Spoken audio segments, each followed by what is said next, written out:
Algal blooms are getting worse in a few Cape Coral's canals, and the city says recycled water and too many nutrients are likely at the root. Last week, we alerted you about the algae discovered in a few canals in the Cape. Well, the city also says a local golf course may be the key to getting things back on track. Fox 4's Rochelle Aline live outside of City Hall now, where the city council spoke about the issue, Rochelle, and some solutions earlier today. They did, Jane, but first there were a lot of questions, about an hour of questions. They were really trying to understand what this problem was and how to get to the bottom of it, and ultimately they came up with a couple of short-term solutions to help fix that problem.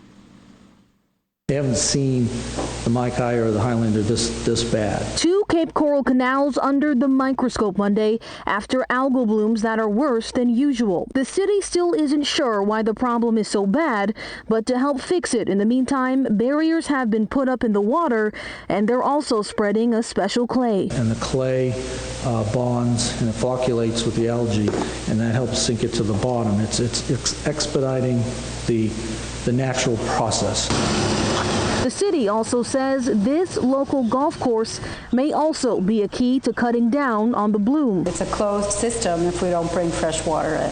They say the Palmetto Pine Golf Course pumps water from one of the canals to fill its ponds and water its grass.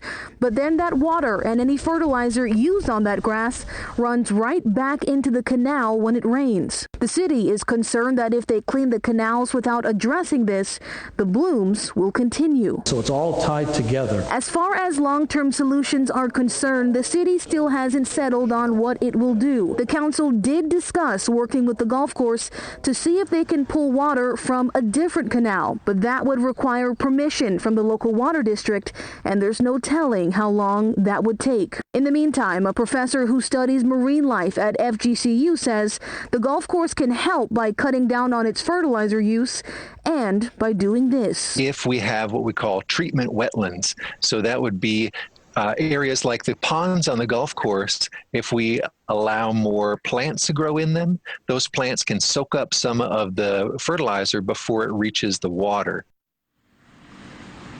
And the city council says they're expecting another update on this issue at their next meeting on September 14th. In Cape Coral, Rochelle Aline, Fox 4, in your corner.